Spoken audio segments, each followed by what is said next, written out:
Okay.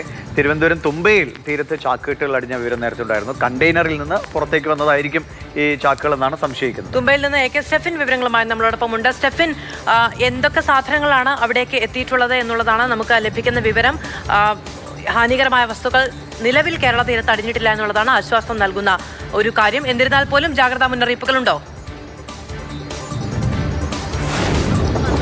ഏതായാലും ഹാനികരമായ വസ്തുക്കളൊന്നും തന്നെ തുമ്പ തീരത്ത് അടിഞ്ഞിട്ടില്ല. ഇവിടെ നേരത്തെ സൂചിപ്പിച്ചതുപോലെ തന്നെ പ്ലാസ്റ്റിക് ഉണ്ടാക്കുന്നതിന് വേണ്ടിയുള്ള ആ അസംസ്കൃത വസ്തുക്കൾ, അതിന്റെ ചാക്കുകെട്ടുകൾ പൊട്ടി ആ കാര്യങ്ങളൊക്കെയാണ് അടിഞ്ഞിരിക്കുന്നത്. ഒപ്പം തന്നെ നമുക്ക് ദൃശ്യങ്ങൾ കാണാം. ഇത് കണ്ടെയ്നറിന്റെ ഒരു ഭാഗമാണ് എന്നുള്ളതാണ് തോന്നുന്നത്.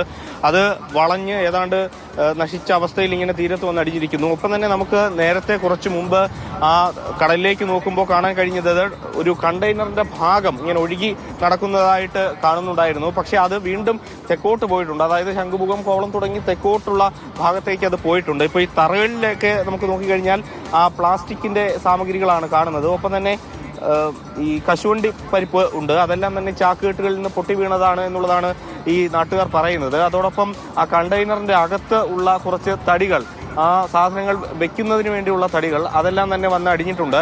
നേരത്തെ വലിയ തരത്തിലുള്ള ഒരു ആശങ്ക ഈ തീരത്തുണ്ടായിരുന്നു. കാരണം ഈ ജാഗ്രതാ മുന്നറിയിപ്പെല്ലാം ഉള്ളതുകൊണ്ട് തന്നെ വലിയൊരു ആശങ്ക ഉണ്ടായിരുന്നു. പക്ഷെ ഇപ്പോൾ ഏതായാലും അത് ഒഴിഞ്ഞിരിക്കുകയാണ്. പക്ഷേ ഇപ്പോഴും ദൃശ്യങ്ങൾ നമുക്ക് അങ്ങ് അകലെയായി ഈ കണ്ടെയ്നറിന്റെ ഒരു ഭാഗം കാണാം. അതൊരു പക്ഷേ ഇനി അടുത്ത് ആ തെക്കോട്ടുള്ള തീരങ്ങളിലായിരിക്കും അടിയുക എന്ന് തോന്നുന്നു. ഏതായാലും വലിയ അപകടകരമായിട്ടുള്ള സാധനങ്ങളൊന്നും ഇല്ലാന്ന് തോന്നുന്നു, അല്ലേ?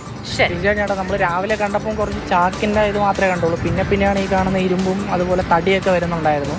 അപ്പോൾ വരുന്നവരൊക്കെ പറയുന്നുണ്ട് ചേട്ടാ, ആരും കടലോട്ട് ഇറങ്ങരുത്, ഇവർ വന്നോടനെ കണ്ടവരെല്ലാവരും ഇത് പിടിച്ച് കരയിലോട്ട് ഇടാനൊരു ശ്രമം നടത്തുന്നുണ്ട്. അപ്പോൾ അത് നമ്മൾ പറയുന്നുണ്ട് ചേട്ടാ, ചെയ്യരുത്, എന്താണ് ഇതിനുള്ളിലൂടെ നമുക്കറിയില്ല.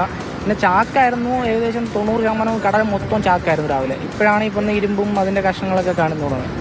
ശരി, ഏതായാലും ഈ തീരത്ത് നിന്ന് കൂടുതൽ സാധനങ്ങളൊക്കെ നമുക്ക് ആ ദൃശ്യങ്ങളിലങ്ങ് അകലെയായിട്ട് ചാക്കുകളൊക്കെ തന്നെ കാണാം. എങ്കിലും അത് മറ്റ് തെക്കോട്ടുള്ള ഭാഗത്തേക്ക് അടിയാനുള്ള ഒരു സാധ്യതയാണ് ഉള്ളത്.